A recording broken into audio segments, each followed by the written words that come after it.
Are you ready to go deep? Welcome to the Whole Being Zone. Discussions on the day-to-day ways we strive to play big and be whole. Welcome to episode 127 of the Whole Being Zone. This is Wendy Reese, your host. I am excited to be here in the new year with you. Today, our guest is Elisha Halpin. She is a transformational and sacred life coach, energy healer, intuitive, yoga teacher, somatic specialist, choreographer, warrior goddess facilitator, and spiritual mentor. She has been a professor and mentor for 15 years and leading retreats for the last 7. Much of her work centers around the spiritual path that was awakened in her on a trip to Ireland. Her journey to and out of autoimmune disease, self-loathing, and striving for external success fuels her passion to lead women into a life of self-love and empowerment. She holds an MFA from the Ohio State University and is an embedded faculty researcher working on releasing trauma and personal healing through embodied mindfulness at Penn State's Art and Design Research Incubator. And before we get started, today's episode is sponsored by the Desire Map products for 2017, setting goals with soul, the journals, planners, and so much more. You can find out about those, and when you purchase, you help support this show. So that can be found at wholebeinginc.com/desire map, and that will be in the show notes. Without further ado, let's get on with the show.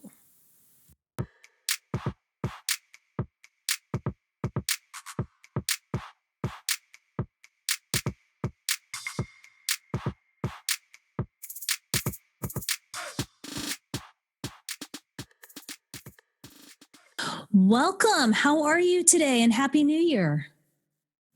Thank you. I am great. It feels strange though with the holidays being on the weekend, so I feel like today should really be the new year. But I agree. It was pretty odd. Everybody being off on a Monday, so I totally understand that. yeah. So, speaking of New Year, we are in that time where people are looking at their old year, looking at the new year, and thinking about patterns. And I'm curious, what patterns have been the most challenging for you to overcome over the years? Oh, yeah. Well, I think, that it goes in cycles and that we often see our patterns play out in different ways. So the patterns I think that have been the biggest for me really center around self-worth and personal validation. And I've seen those play out in a lot of different arenas of my life. And so currently with the self-worth, it's really showing up in terms of food. And I don't know if you can hear it, but I'm a little congested. And so I'm dealing with some allergy issues. And, over Christmas break, I chose to eat plenty of cheese. Yeah. And so this is a pattern of like not really feeling the worth. Like that's really where it shows up for me. Like I want to kind of give myself a bypass and not really love myself enough to be tough sometimes where I need to be tough and gently persuade myself to not eat that cheese. Yeah. Yeah. So I think our core patterns, play out in so many different ways in our life, and we just see them kind of show up again and again and again. Why do you think that is? Well, one answer would be like, who knows, right? Yeah. I think like from more of a spiritual perspective, I think it's what we came here to learn. I think it's what we chose to decide to work on in this embodiment, that our spirit said, oh, let's go learn this. Let's go figure this one out. Let's play this puzzle this time. And so we just set into play all of these ways of learning. And I think that we carry family patterns with us. We go through different experiences that really allow us to develop the wounds and the triggers to really dig deep into these areas that can continue to come up for us over and over again. So, what advice would you have for people who are looking to break these patterns, especially those ones that come up over and over and over again? I think the biggest thing is that you have to come with so many buckets of self-love and so much room for self-forgiveness. I think that when we can zoom out to that spiritual perspective and really say, like, oh, this is what I'm supposed to be learning and this is what I'm supposed to be doing, then we can start bringing some strength to the situation that we might be missing. And we can bring a lot more love to ourselves for just saying, like, oh, okay, it's okay that I have to go through this. It's okay that I have to deal with feeling yucky about this, because now I can start to learn something from it, and now I'm going to move forward. So I think when we try to fix ourselves, or we try and push and press ourselves from that place of loathing or negativity, that it just makes things worse. And that when we can really look at it and say, like, I love you enough to actually go through the whole pattern this time, like from A to Z, like, let's actually do this. And then that's when we can start clearing the patterns. I think it's interesting that you use the term self-forgiveness, because on one level, what you're talking about is really coming to a very compassionate self-acceptance.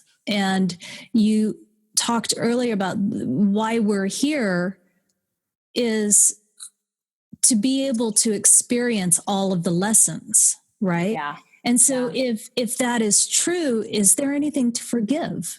Absolutely not, right? There's not anything to forgive. And I think that that's when you start going through a forgiving pattern and creating that as part of your life, that's what you realize. Yeah. That it is false that we create these things that we think we have to hold in judgment against ourselves, and all the ways that we think we're failing and, not doing enough work. It's actually the ways we sabotage ourselves. It's the way we slow ourselves down from actually learning the lesson and moving forward. And when you really dig into forgiving yourself, what you realize is, like, there is absolutely nothing to forgive, and it's all perfect, and it's okay. It's actually okay to screw up and it's okay to drop the ball, and it's okay. Like, it's all okay. It's just part of walking the walk. And absolutely. So it is a little bit of a falseness, but I think it's an important threshold to enter into to really learn that lesson on a deep level.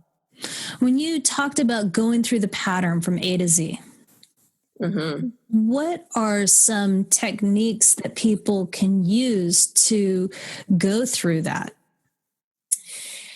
Yeah, that's a great question. I found for myself that I would get, sort of halfway into a pattern and start to really recognize what it was, and then not want to necessarily do the hard work, the work of really taking self-responsibility for why I've created this, why I don't want to make the change, not being able to really work the mindset around it. So our patterns play out because of the scripts that we're running in our brain, right? Like, neurologically, we're running stories.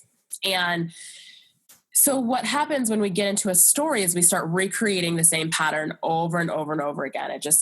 We continue to play it out. And to get out of that pattern, we have to be able to look past the situation, look past what we think our triggers are, and really dig deep into the core of it. And so to me, that takes doing what a lot of people call shadow work, or, looking at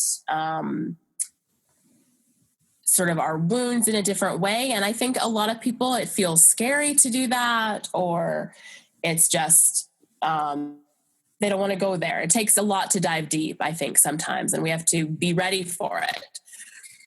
I don't know if you've seen the movie Home, but it's a kid's movie, and I'm watching it with my nephew, and they're like going all the way through the galaxy, running, these little aliens. And at the end, like this huge alien race that they're like running from is like a starfish inside this huge suit. And my nephew, he turns to his babysitter was with us too, and he turns to her and he said, "Megan, that thing that you're running from, it's just a starfish."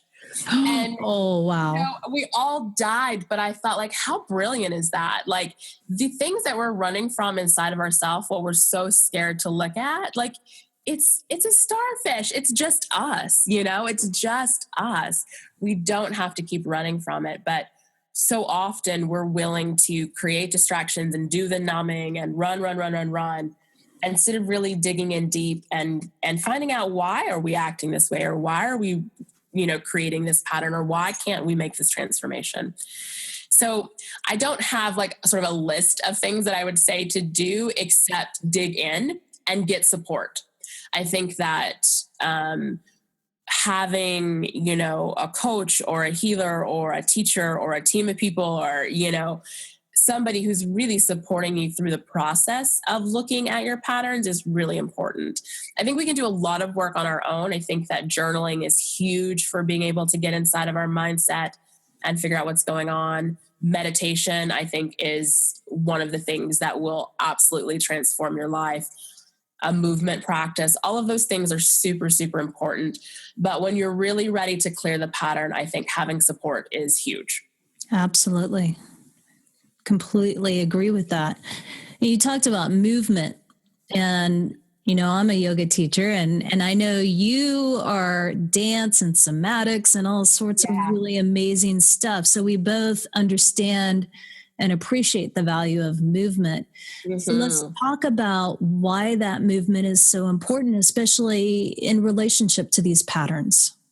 Definitely. It was in my own healing journey that, you know, I've been teaching dance on the professional level, have a professional dance company, you know, for 12 years. And one day something popped into my head that I had said to a student.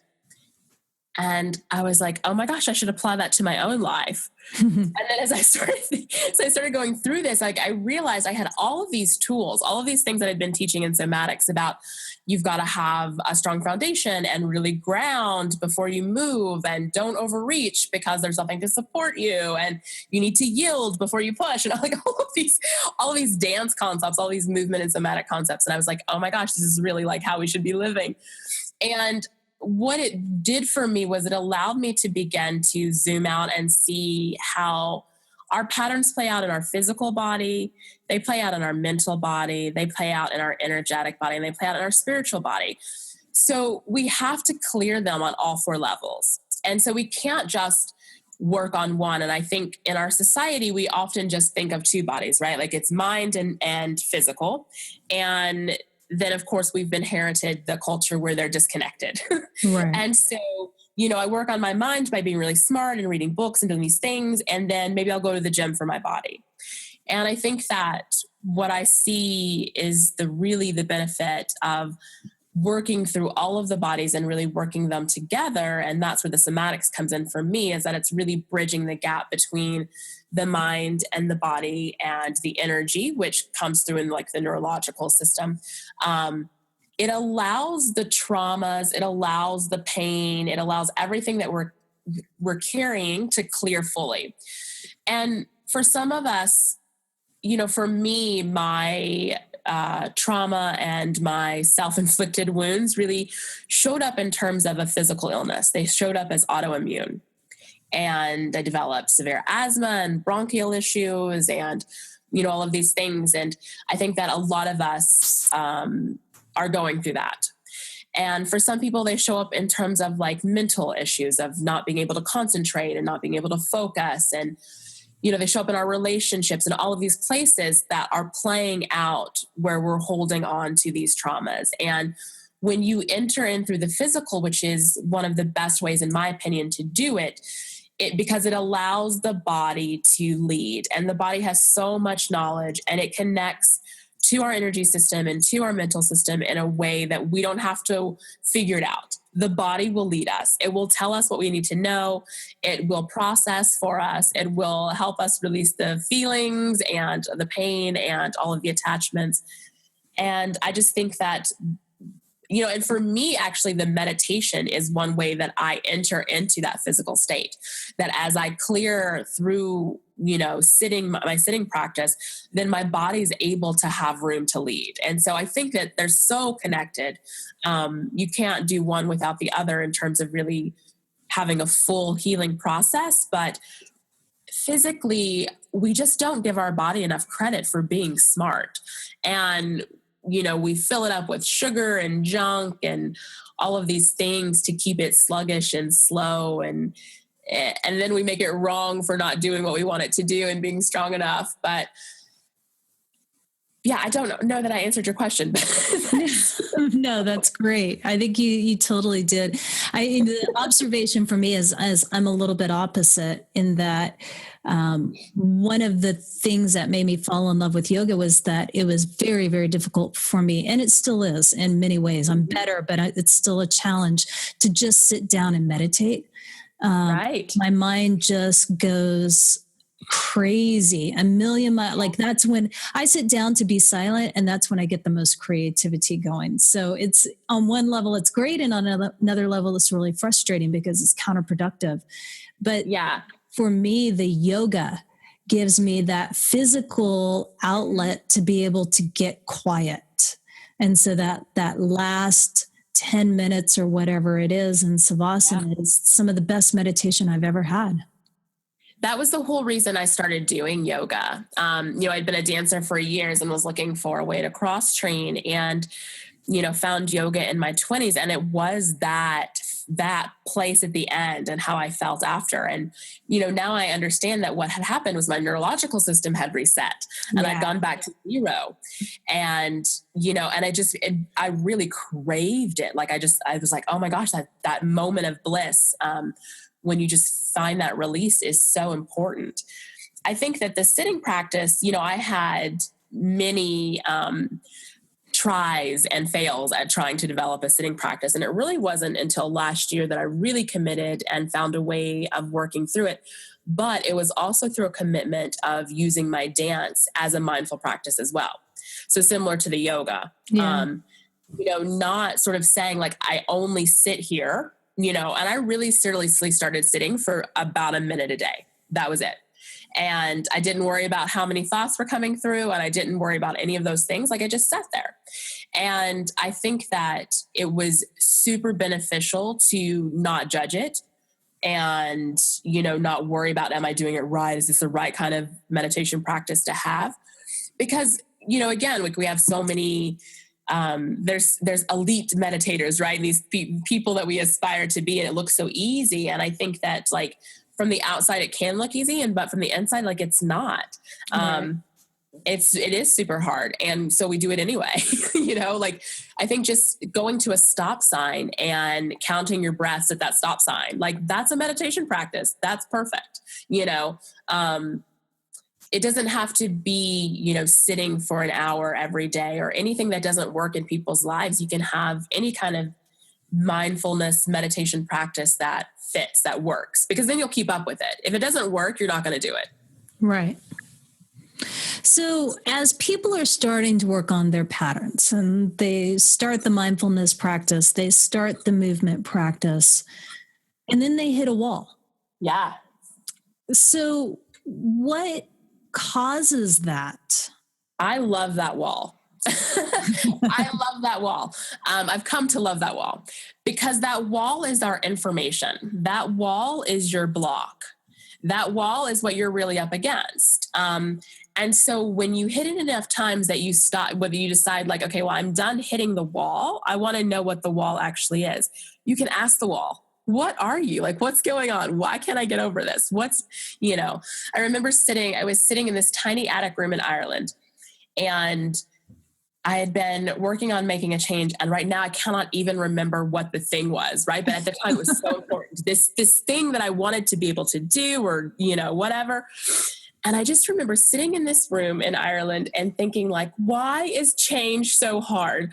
Why doesn't anyone tell you that transformation is really a tough process? And I just remember having this conversation with myself and then sort of just sitting there completely depleted and feeling super defeated and just hearing in my head, who said that it was going to be easy?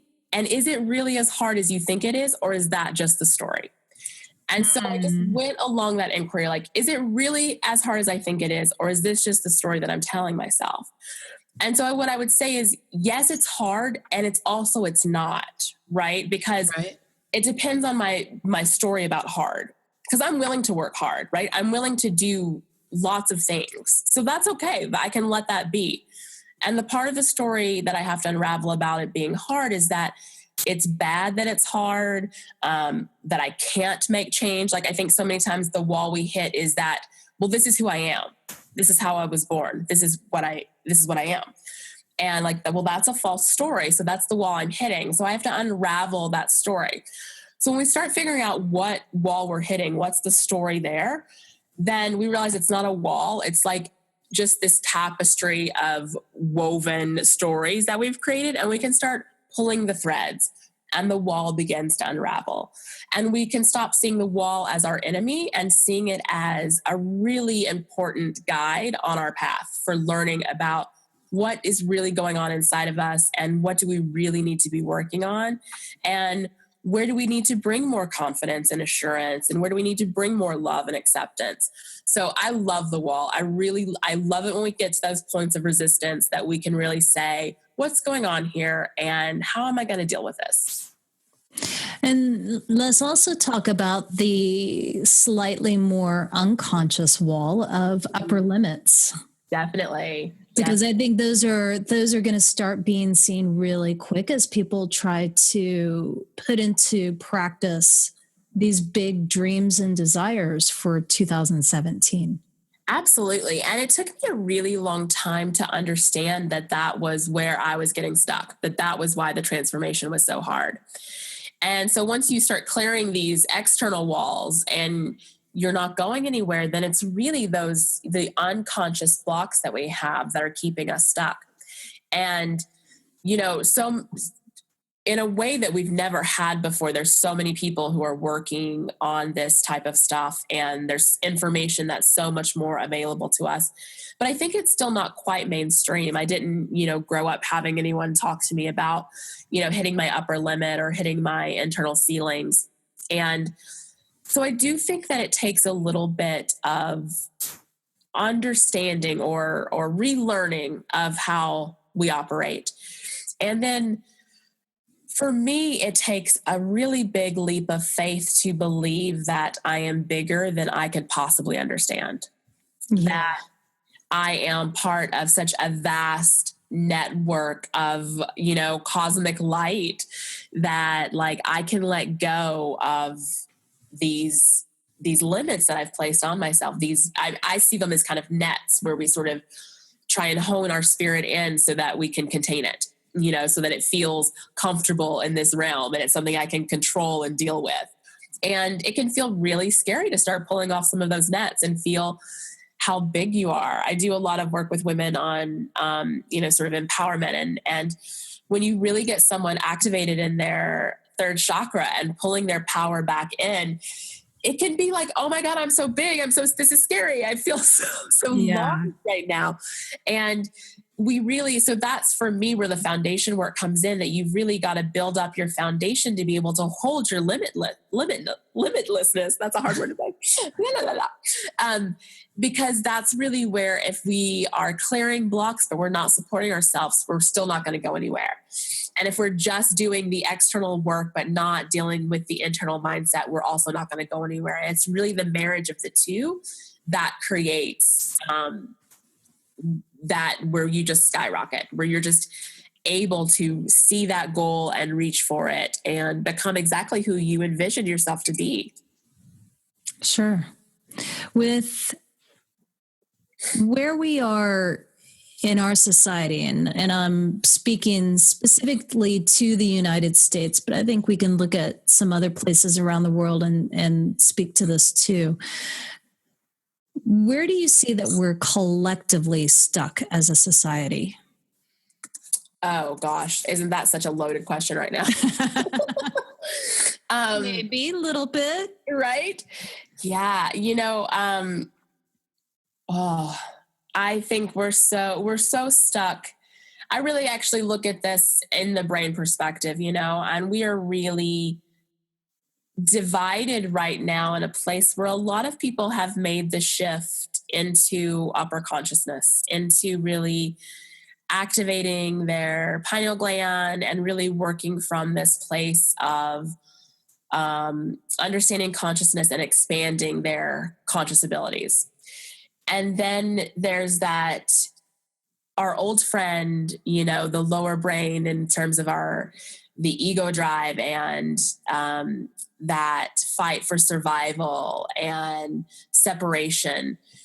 And it really feels like there's a lot of drag back right now into sort of this survivalist mode and fear-based stories. And it's taken me even a little bit to be able to come back around to even understanding, like, why are we still having this conversation? Like, why don't you just understand love? Like, why are we still here? And that definitely was like where I went after the election here in the US, was just sort of like, I felt just complete shock that we haven't all overcome our stories about needing to feel separate and not being able to recognize the light and beauty and other beings, and the need to sort of promote fear as a way forward, just to me is really foreign. Has always been. Like, I was never, even as a child, understood that. Never understood the need to hate someone else. And so it just seems to me that there's a real the divide between I am me, I am separate, I am this body, this personality that I've created, this identity, is in stark contrast to the step forward into really where I think we're meant to be, in sort of Christ consciousness and opening our hearts and really being able to understand that we are one of the one. We are all part of the whole, and that we each have our own level of beauty. I am conscious of the elitist fact of the way that I have been able to be educated, and the opportunities that I've had in my life to be able to have the luxury of this type of consciousness. It's very confusing right now as we move forward, in terms of how far do we continue to push before we stop and just start reaching back and pulling others up with us, out of the trenches, and just, shaking the fear off of other people and saying, this is not the way. So that leads to my next question. If you could wave a magic wand to help release some of this collective stuckness, where would you start? Yeah, I would just, if I could wave a wand, I mean, of course, like the whole world's, but my heart has always been connected. Even in my creative work, it's always been about women. And I just feel such a call I would love to go and just ignite lights, just flip the switch in so many women, so that we were able to really know and own our divine power, and not have to be in the struggles of,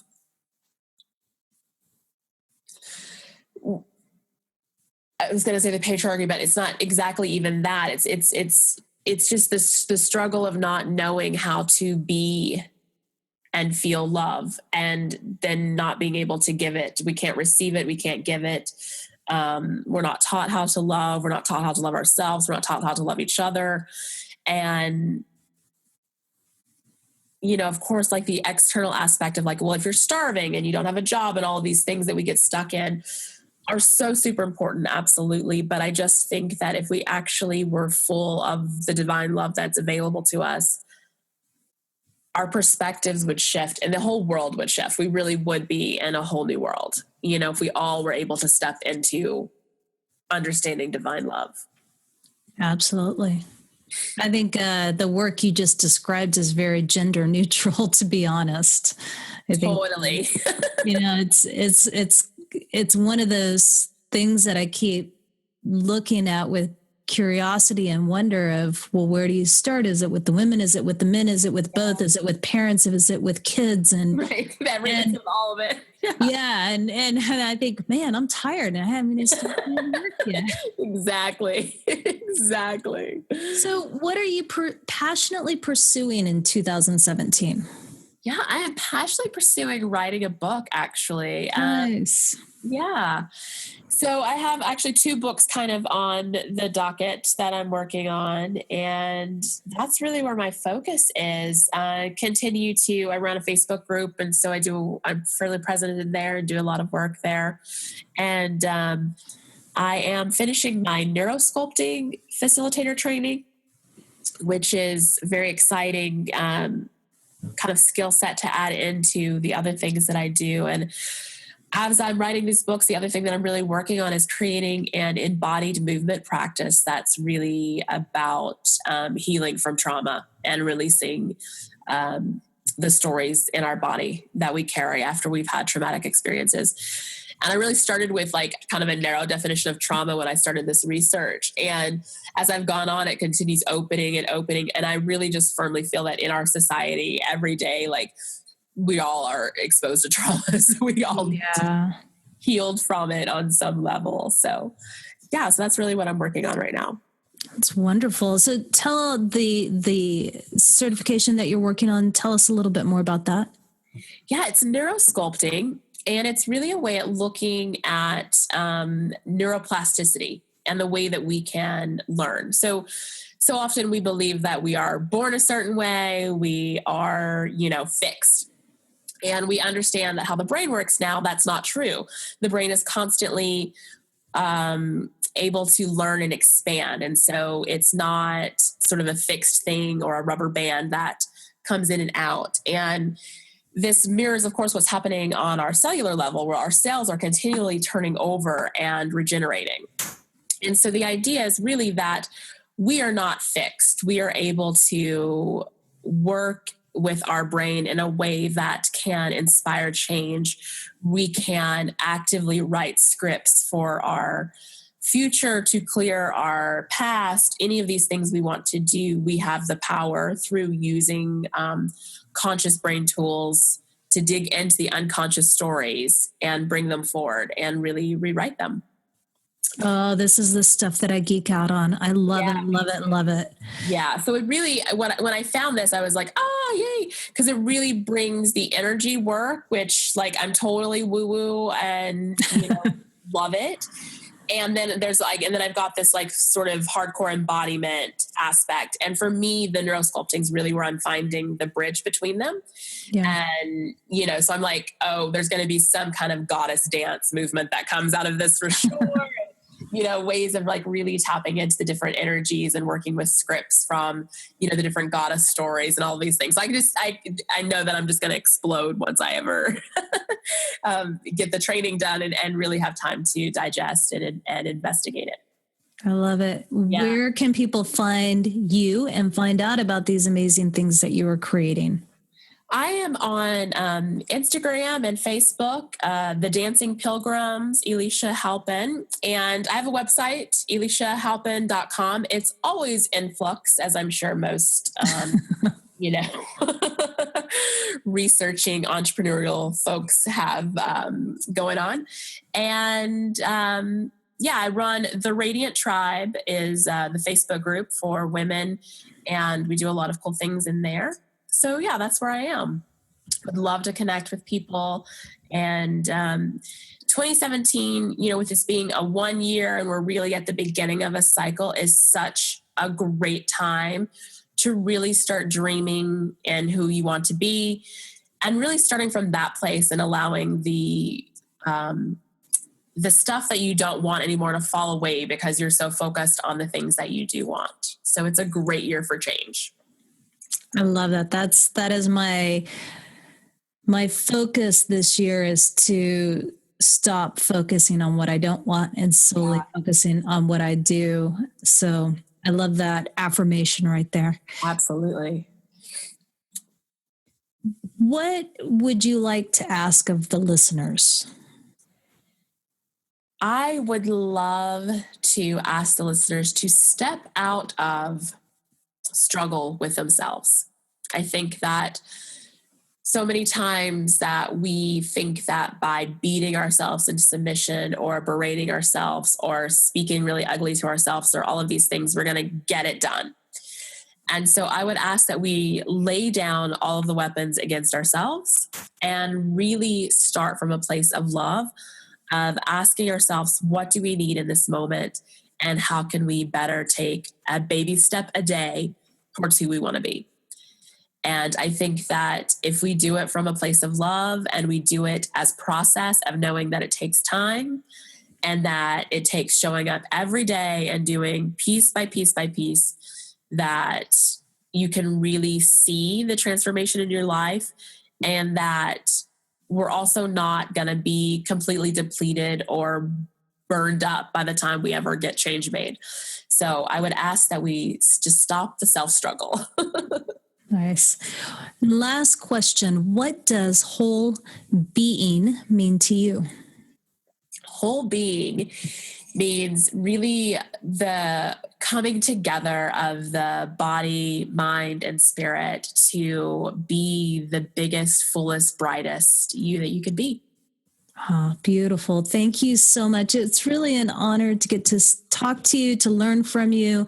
And I encourage our listeners to go check out your stuff, get moving, drop the struggle, and let's have an amazing 2017. Absolutely. Thank you so much. It was a pleasure.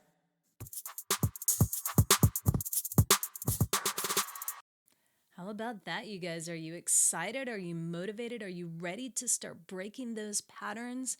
Go check out the sponsor today, wholebeinginc.com/desire map. Get your products that will help you on this path. And while you're there, check out the coaching that's available. Check out Elishas' opportunities on her website as well. And all of those links can be found in the show notes at wholebeinginc.com/WBZ127. It is an honor and a pleasure to be able to host this show. If you like it, please do me a favor and share it with a friend. If you feel so inclined, leave a rating and review on iTunes, because that is how I know you guys are digging what we're putting out. Happy New Year. Infinite love and gratitude. Till next time, be whole.